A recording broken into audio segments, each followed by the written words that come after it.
मैं हुसैन सुल्तान रणभूमि न्यूज़ में आपका स्वागत करता हूं। आपको बता दें, मुमरा शहर एक ऐसा शहर है जहां पे तकरीबन 10 से 12 लाख की आबादी है और एक ही वाहिद रोड है और इसी रोड के ऊपर दोनों साइड ये मुमरा बसा हुआ है। अब जैसे जैसे आबादी दिन ब दिन बढ़ती जा रही है, ट्रैफिक की समस्या भी यहाँ पे पैदा होती जा रही है, ट्रैफिक का इशू भी दिन ब दिन बढ़ता जा रहा है। आज ट्रैफिक के मुद्दे को लेकर, क्योंकि आने वाला भी रमज़ान शुरू होने वाला है, रमज़ान में भी किस तरीके से ट्रैफिक की समस्या पैदा होगी, लोगों को तकलीफ़ें होगी, इन तमाम बातों को लेकर आज हम बात करेंगे समाज सेवक खुर्शीद वारसी से। वारसी भाई, आपका स्वागत है। क्या कहेंगे, एक महीना बाकी है, भी रमज़ान शुरू होगा और पूरा महीना रमज़ान रहेगा और ट्रैफिक की समस्या तो आप बखूबी देख ही रहे हो। किस तरीके से ट्रैफिक की समस्या हल होनी चाहिए और इस ट्रैफिक का मुख्य कारण क्या रहेगा?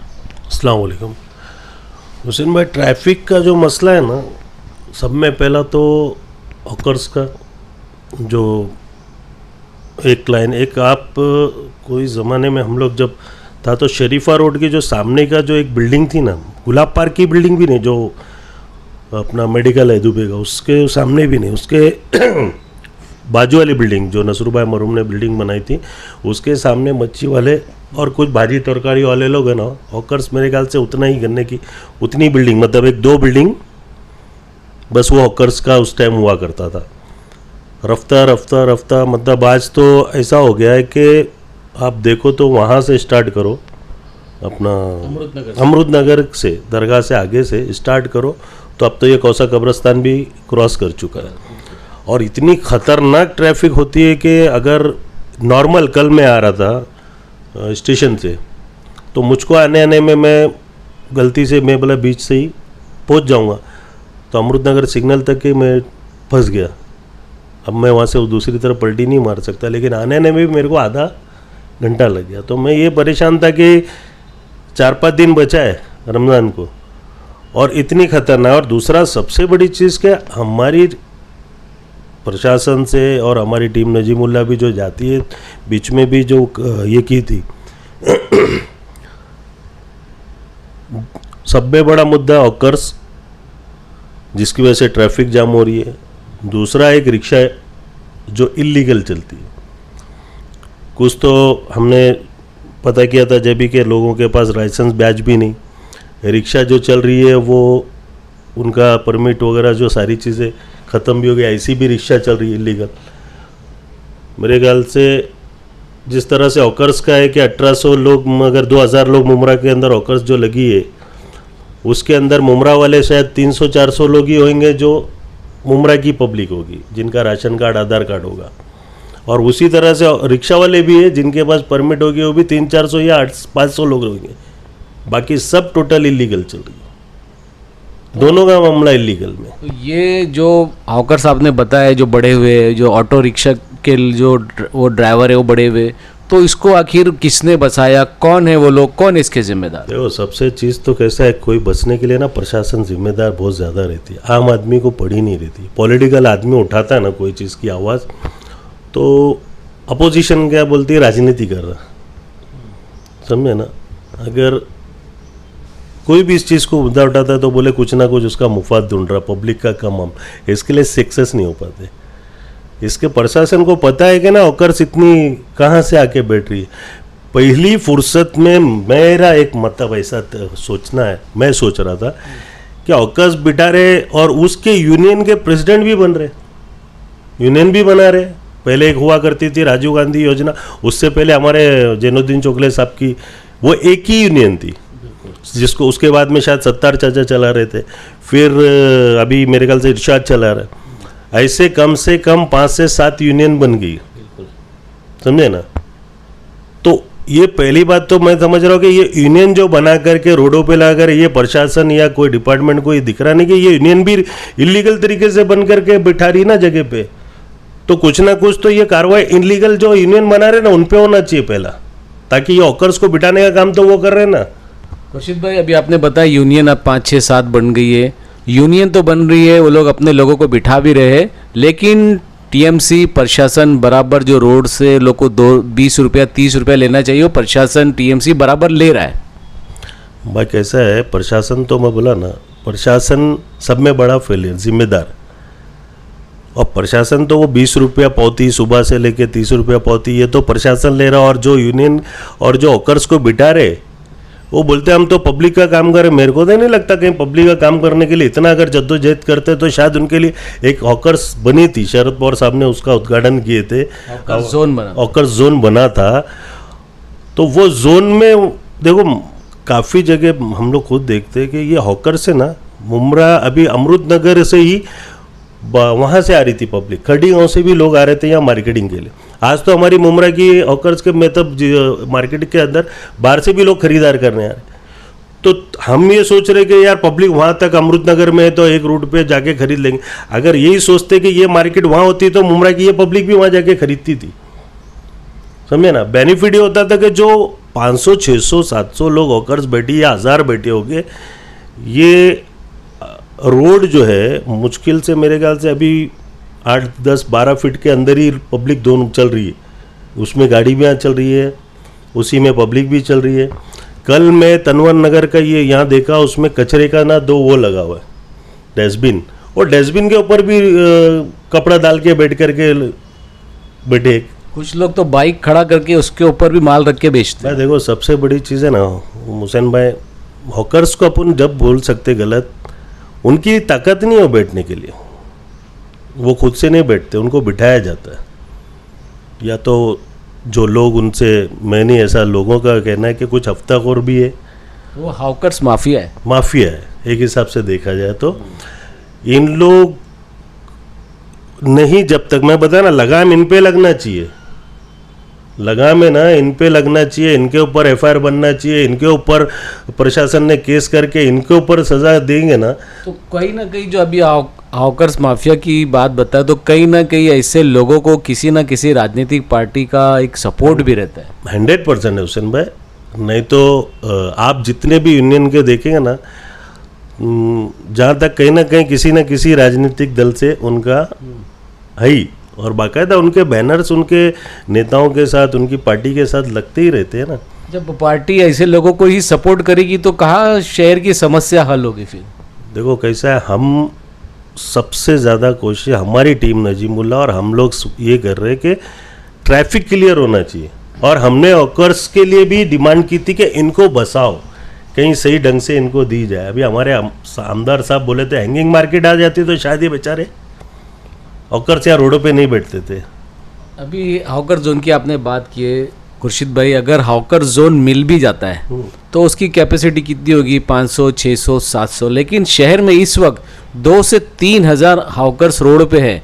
अगर वो हॉकर जोन मिल भी जाएगा तो ये बाकी के लोग कहाँ जाएंगे, फिर वही रोड पे लगाएंगे। भाई हुसैन भाई, मैं ज़्यादा इस चीज़ को डीप तो नहीं जानता, लेकिन मेरे ख्याल से रिजर्वेशन प्लॉट है ना मुमरा गौसा में इतने थे कि 3 नहीं 5,000 जो हॉकर्स है ना इलीगल तरीके से बैठे ना, उनको बिठाया जाता। लेकिन उसमें भी इलीगल माफिया जो बिल्डर लॉबी वो बना रही है, उनको प्रशासन छूट दिया वो उनको बनने तक के उनकी आंखें बंद रहती है। अभी रिजर्वेशन प्लॉट की बात की आपने खुर्शीद भाई, अगर उस प्लॉट पे हॉकर जोन तो सिर्फ एक ही मिलेगा ना, क्या इतने सारे लोगों के लिए क्या 2-3 हॉकर जोन बनाया जाएगा? बना सकते ना, अगर तो इलीगल बिल्डर बन सकते जो बना रहे उसमें बिल्डिंग लॉबी। मेरे को उन बिल्डर से नहीं कोई है, प्रशासन से मतलब है ना कि आप उस जगह पे रिजर्वेशन प्लॉट पे कोई अगर बिल्डिंग बना सकता है तो पब्लिक के फायदे के लिए कोई दूसरी चीज क्यों नहीं बना सकते उस पे? अगर गार्डन चाहिए तो गार्डन दो, हॉकर्स चाहिए तो शहर के सभी लोग फिर हॉकर्स आज बन जाएंगे। नहीं, हॉकर्स के लिए नहीं मैंने बोला, मैं बोला हॉकर्स गार्डन भी बना के दो, रिजर्वेशन प्लॉट पड़े हुए अभी जैसा बीच में तो बता रहे सब बन रहा है। कहाँ बन रहा है यार? पिछले 15 साल 20 साल से तो मैं यही देख रहा हूँ कि बन रहा है। एक भी चीज़ आप मुझको डेवलपमेंट ओरिजिनल दिखा के बता दो ना कि क्या बन रहा है। आप सवाल करो ना, मेरे ख्याल से आप जैसे लोग अगर ये चीज़ को उतारते तो समझ में आ जाएगा। पत्रकार का अगर सवाल जाता तो लोग परेशान रहते कि भाई जिनन सवाल है। शहर में अपोजिशन से बात करने के बजाय में डेवलपमेंट हो रहा है, तभी तो यहाँ के आमदार भी जीते हैं ना। लोगों को लग रहा है कुछ चेंज हुआ है 2009 से लेके 2025 तक। मैं 2025 से, आपने 2009 भी देखे हो ना? सब देखा हूँ मैं। गणेश बदलाव नजर नहीं आता है। देखो गणेश नायक साहब जब शिवसेना से एमएलए थे उस टाइम पे भी देखा, सीताराम बोईर साहब एमएलए थे, जब से मैं शहर में आया ना बहुत कुछ देखा। इतनी परेशानियां तो उस टाइम पे और इतनी दादागिरी तो कभी नहीं रही यार। और इतना डेवलपमेंट, इतना अच्छा डेवलपमेंट तो मैं नहीं समझता हूँ कि इसको डेवलपमेंट, देखो डेवलपमेंट हुआ है शहर, किधर हुआ है? जो लीगल्स बिल्डर, जो हमारे पास प्रोजेक्ट आए, जो उन्होंने, जिनकी मेहनत है, उन लोगों ने डेवलप किया ना यार।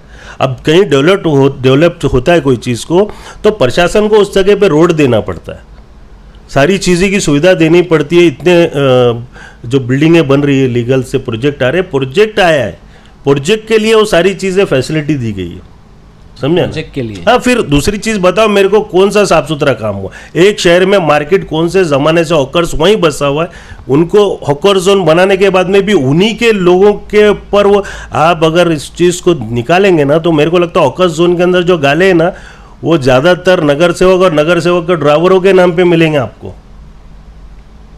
खुर्शीद भाई, अभी हॉकर जोन की बात चल रही, हमारे आमदार का एक ही कॉन्स्टिट्यूंसी विधानसभा कलवा मुमरा, मुमरा में हॉकर्स की समस्या है। आप यहाँ रेती बंदर से लेके आप वहाँ तक नाके तक चले जाओ, कलवा नाके तक, वहाँ पे हॉकर्स एक भी रास्ते पर नहीं आते। तो ऐसा क्यों कि यहाँ पे हॉकर्स ज़्यादा, वहाँ पे तो पब्लिक तो मैं समझता हूँ कि जितनी मुमरा में होंगी इस वक्त है ना, वहाँ पे, मैं नहीं, आमदार साहब भी बोलते हैं कि वहाँ भी इतनी पब्लिक है और दोनों तरफ है, वहाँ पे रास्ता दोनों तरफ है, इससे ज़्यादा ये। लेकिन यहाँ से रेती बंदर आप रेती बंदर से टर्न मार के उस तरफ तक जाएंगे ना, हॉकर्स नहीं। फिर अंदर जब कलवा के अंदर जाओगे तो वहाँ हॉकर्स लगी हुई है, लेकिन उसके अंदर भी मैं नहीं समझता कि इतनी कीचड़ पिचड़ रोडों को इन लोग ने इतना कब्जा करके रखा। तो यहाँ मुमरा में ऐसा क्यों? ये देखो, ये तो दोहरी राजनीति का मसला है ना यार। फिर मुमरा वाले को क्या सुविधा, आप फिर बोलो कि डेवलपमेंट कहाँ है? आप फिर, या तो फिर मैं समझूंगा कि मुमरा की पब्लिक को दिखा रहे कुछ और दे रहे कुछ। अगर ये डेवलपमेंट रहता तो डेवलपमेंट मुमरा में क्यों है? स्कूल वहाँ की आप म्यूनसिपैलिटी रोड पे ही है ना, ऑफिस जो है हमारे आमदार साहब के ऑफिस के बाहर ही उधर एक म्यूनसिपल स्कूल है, वो कितनी खूबसूरत और साफ़ सुथरी है। मैं कल मेरे दोस्त के साथ ही जा रहा था तो वही मैं बता रहा था, देखो ये जिसके अंदर एग्जाम काउंटिंग वगैरह होती है, वो स्कूल, उसी के सामने गार्डन है, मैदान है खेल का। मुमरा में गार्डन का एक छोटा सा गार्डन था, उसको भी क्या बोलते थे, रोड वाइंडिंग के टाइम पे उसको भी तोड़ दिया गया और उसके अंदर भी अभी वही इलीगल तरीके से सारे कब्जा करके बैठे। एक गार्डन में अबू सुफियान के ज़माने में हम लोग ने नाना नानी पार्क बनाए थे अम्मार गार्डन के बाहर, उसको भी रख रखाव कॉरपोरेशन से या सब प्रशासन से, वो भी इनकी कॉन्स्टिट्यूंसी से आता, उसको मैंने ही बनाया था एक ज़माने में। ब्रिज के सामने, ब्रिज के सामने वो एक्चुअल गार्डन मैंने ही बनाया था, अबू सुफियान की निधि से थी, समझा ना। फिर बाद में कुछ क्या हुआ, वो वैसे ही पड़ा हुआ है आज तक के। शायद मेरे ख्याल से वहाँ के लोग डिमांड भी करे थे कि इसको बना के दो करके, फिर वहाँ पे भी वही इनके इलीगल दादागिरी करके लोग सारे के सारे वहाँ बिल्डिंग ही बनाने के चक्कर में, गाला बनाने के चक्कर में थे, वहाँ की कंप्लेंट रहती है। खुर्शीद भाई, मुमरा शहर में हॉकर्स का एक बड़ी समस्या है। रमज़ान का महीना पूरा अभी बाकी है, तो अभी किस तरीके से प्रशासन इसका नियोजन करेगा? महीना भर ट्रैफिक की समस्या नहीं होगी, जैसे जैसे दिन आएंगे अब हॉकर्स बढ़ते जाएंगे, क्योंकि ये महीने के हिसाब से लोग आते अपना धंधा पानी करने के, कुछ गुजारा हो जाए, किस तरीके से होगा? देखो, मुमरा के जो हॉकर्स का मामला था, या तो इनको रमज़ान के हिसाब से प्रशासन दे के रोड पे इनको टेम्परवरी, जैसा अगर एक महीने के हिसाब से कि भाई इनको एक महीना जो रोडों पे बैठ रहे, चलो उनका पेट है, उनकी रोजी रोटी है। हम लोग नहीं बोलते यार कि तुम तुम्हारा धंधा मत करो, लेकिन तुम्हारे कारोबार धंधे के लिए लोगों को तकलीफ दे के रखे हो। सड़क पे कोई बीमार आ रहा है, कोई परेशान आ रहा है, रोज़े के टाइम पे बम्बई से आदमी इफ्तारी घर पे अपने करने आ रहा, बीच सड़क में उसका रोज़ा खुल जा रहा, समझे ना। तो तुम्हारे एक धंधे के वास्ते लोगों का मामला ख़राब करने से बेहतर है, या प्रशासन से मेरी रिक्वेस्ट होएगी हमारे लोगों से भी कि आप ये कर दो कि इनको एक महीने के लिए फिर यार कि टेम्पररी बेस पे किधर बिठा दो, ताकि ट्रैफिक का भी मामला, फिर कुछ उसके लिए अच्छा सोचो कि भाई इनको रियल कहाँ दिया जाए। अभी मैं शायद मेरे कुछ पता ऐसा चला कि हॉकर्स MM विली के जो पहले इस गेट है उसके आगे पीछे कहीं हॉकर्स का रिजर्वेशन प्लॉट है। अगर कुछ कोशिश करके प्रशासन यही कर दे कि वहाँ पे इनको बना करके बसा के दे तो नज़दीकी है, ऑलरेडी MM विली में बैठे थे ये, टेम्परवारी इनको बिठाया गया था। महानगर पालिका अगर हॉकर्स को फिलहाल जगह देती है बाहर पे कि वो पीले पट्टे के अंदर लगाने देती है, उसके बावजूद भी कुछ ऐसे लोग हैं जो पीले पट्टे के बाहर आते धंधा लगाते, उसके अलावा फिर अपनी गाड़ियाँ जो बाइक है वो लाते, वो उसके 2-3 फीट के आगे खड़ी, इस तरीके से पूरा रोड को कैप्चर किया जाता है। देखो कानून के आगे ना कोई नहीं है, प्रशासन है ना अगर ठान ले कि ये चीज़ नहीं होनी की, तो कहीं ना कहीं ये प्रशासन का ढीलापन है, प्रशासन की चूक है। और प्रशासन से कुछ अगर लोग जो राजनीतिक जो लोग होंगे जिनको इनसे मुफाद है, फ़ायदा प्रशासन के साथ साथ, ये तो इनकी एक चूक है, लेकिन जिनका फ़ायदा है और जो माफिया है, हफ्ताखोर लोग हैं, उनके अंदर ज़्यादा है कि इतना अगर ये जाते भी, जैसा प्रशासन कार्रवाई करने जाता है, इनको तो फोन आ जाता होगा उनको बेचारों को, कोई लीडर का, बड़े नेता का, कि भाई हम रहने दो, तो अब वो बेचारे वो भी परेशान है, ऊपर के सुपीरियर से, नेताओं से करने जाते कुछ और हो जाता है कुछ, फिर पब्लिक की गालियाँ भी उनको ही मिलती ना।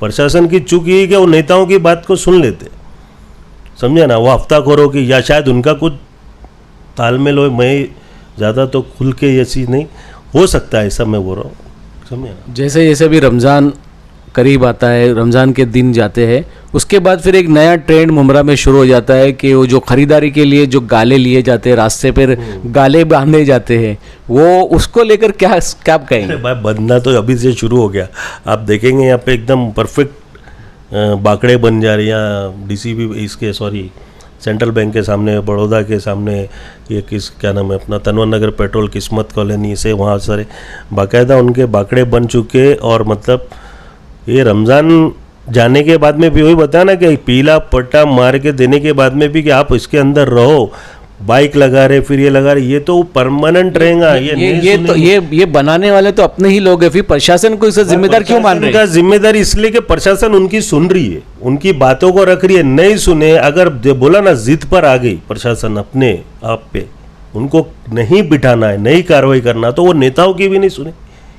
और जो माफिया है उनके ऊपर एक कार्रवाई केस करो ना, तुम उनको बिठा रहा, जो उनका यूनियन वाले को ही जिम्मेदार ठहरा करके तुम्हारे सामने, हमने यूनियन बनाया, यूनियन बोल रही है पत्रकारों के सामने, कैमरा के सामने, कॉरपोरेशन में, म्यूनसिपैलिटी में, पुलिस स्टेशन में, ये जाके बोलती कि सर आप हमको ना पीले पट्टा मार के तो इसके आगे बिठाएंगे नहीं, उनकी जिम्मेदारी उन्हीं की। लेकिन वो जिम्मेदारी जब वो करके जाते प्रशासन के पीला पट्टा उसके अंदर, तो उसके बाद अगर लगाते तो वो उन्हीं की ताकत से लगाते। अरे मैं आप मंगता तो कभी आजमा के देख लेना, उनकी ताकत के बगैर नहीं लगा सकते, समझे। अब ट्रैफिक का नियोजन के लिए टीम नजीमुल्लाह किस तरीके से महीना भर यहाँ पे ट्रैफिक की समस्या के लिए काम करेगी, क्या उनकी रणनीति होगी ट्रैफिक ना हो इसको लेकर? इंशाअल्लाह लजीम हमारी टीम नजीमुल्लाह, ट्रैफिक के हमारे अध्यक्ष जफ़र नुमानी साहब और हमारे एक्स कॉरपोरेटर्स और दूसरे पदाधिकारी ट्रैफिक में भी दिए, पुलिस स्टेशन में गए, कॉरपोरेशन में भी जा कर के उन्होंने अपने अपने लेटर दिए कि ऑकर्स जो ट्रैफिक का है उसको किसी न किसी तरीके से उसको थोड़ा सा उस पर संयम तरीके से बना करके कोई सिस्टम से ट्रैफिक ना हो, लोगों को परेशानी नहीं होए, लोग अपने धंधे अपने कारोबार, ऑकर्स भी जो उनका साइड में लेकर एक ऑकर धंधा करे उनको भी नहीं, लोग रोडों पे नहीं आए धंधा लेकर के, गाड़ियां आराम से आ जा सके, रोज़ेदार है, बीच की दोपहर की पब्लिक है। सबसे ज़्यादा इसमें परेशानी वो बेचारी औरतों को होती है जो घर में भी काम करती, फिर मार्केट जाती है, मार्केट में परेशान, फिर आने में तकलीफ, समझे ना। थोड़ा सा दोनों जगह से कोऑपरेट करेंगे ना, अगर सही ढंग से ऑकर चाहेगी ना अंदर चली है, लेकिन इसके लिए नेताओं को नहीं सुनना चाहिए, जो है ना इसके पीछे, ऑकर्स के पीछे जो पॉलिटिकल, उनका अगर नहीं सुन के प्रशासन करेगी ना तो इंशाअल्लाह लजीम 100% प्रशासन इसका हल निकाल देगी। अब ये और, और जहाँ तक कि टीम नजीमुल्लाह माशाल्लाह हर से, अभी मेरे ख्याल से कल या परसों जफ़र नुमानी और हमारी पूरी टीम अध्यक्ष टोरेंट के पास गई थी कि जो लाइट जाती है या किसी को तकलीफ़ दिया जाता है, 10th का एग्ज़ाम चल रहे, बहुत सारे रमज़ान भी आ रहे हैं और दूसरे त्यौहारों को भी उन्होंने मद्देनज़र रखते हुए जाके रिक्वेस्ट करी है कि भाई आप लाइट काटो मत, एक कोई केस उस ऐसा बनाओ मत, कोई तकलीफ़ मत दो जिसकी वजह से लोग परेशान हो, कोशिश करके उन्होंने की है। देखो इंशाअल्लाह लज़ीम उस पर भी कुछ हल निकलेगा। ये तो रह गई हॉकर्स की बात। अभी एक हमने कारण बताया था ऑटो। अब ऑटो के लिए भी किस तरीके से होना चाहिए, क्योंकि ऑटो भी ऐसा है, हर गली हर नुक्कड़ के ऊपर 2-2 4-4 ऑटो खड़े हो जाते हैं अपने पैसेंजर का रास्ता देने, उसकी वजह से भी ट्रैफिक होती है। तो ड्राइवरों से और ख़ास करके यूनियन के जिम्मेदारों से आपका क्या आह्वान रहेगा? नहीं, इंशाल्लाह देखो हम जाके मिलेंगे उनसे भी, हमारे टीम जाएंगी और उनको भी ये बोलेगी कि जो तुम्हारी रिक्शा यूनियन के जो लोग हैं वो भी कहीं ऐसी जगहों पे ना खड़ा कर दे जिसकी वजह से ट्रैफिक हो रही है, आड़ा टेढ़ा तरीके से घुसा के खड़े करते, पैसेंजर उतरने के नाम पे उन लोग नाके चौराहे पे भी खड़े हो जाते भरने के लिए। उनका भी पेट है, लेकिन इलीगल रिक्शाओं पे ना थोड़ा सा लगाम लगाना पड़ेगा। और जिनको रिक्शे की वो नहीं है, जिनके पास लाइसेंस नहीं है, बैच नहीं है, उनको ट्रैफिक वालों से हम बात करेंगे कि वो रिक्शा वालों पे भी ध्यान दो और इलीगल रिक्शा वाले पे भी ध्यान दो, ताकि उनकी वजह से भी ट्रैफिक जो हो रही है। यूनियन से भी बात करेंगे, जितनी भी यूनियन है उनसे बात करके उनसे भी बोला जाएगा कि आप अपने यूनियन के लोगों को समझाओ कि ट्रैफिक उसकी वजह से जो हो रही है, तो उनसे भी इंशाल्लाह बात करके उनको भी समझाएंगे, कोशिश करेंगे इंशाल्लाह। ये थे हमारे साथ में समाज सेवक खुर्शीद वारसी। जिस तरीके से शहर में ट्रैफिक की समस्या है, अभी रमज़ान का महीना है और ट्रैफिक का जो कारण है हॉकर्स भी है और ऑटो रिक्शा भी है। हॉकर्स को भी चाहिए कि अगर प्रशासन उन्हें पीला पट्टे के तक लगाने की अनुमति देता है तो वहीं तक महदूद रहे, उससे आगे ना बढ़े। वहीं पे जो ऑटो रिक्शा के जो ड्राइवर है, जो हमेशा अक्सर गली नाके के ऊपर पूरा जाम कर देते हैं पैसेंजर भरने और पैसेंजर को लेने के भी लिए, उतारने के लिए भी, इस तरीके की तमाम बातों को लेकर हमने खुर्शीद वारसी से बात की कि किस तरीके से शहर में इसका नियोजन किया जाना चाहिए और टीम नजीमुल्लाह आने वाले दिनों में किस तरीके से रमज़ान के महीने में इस समस्या के ऊपर ध्यान देगी।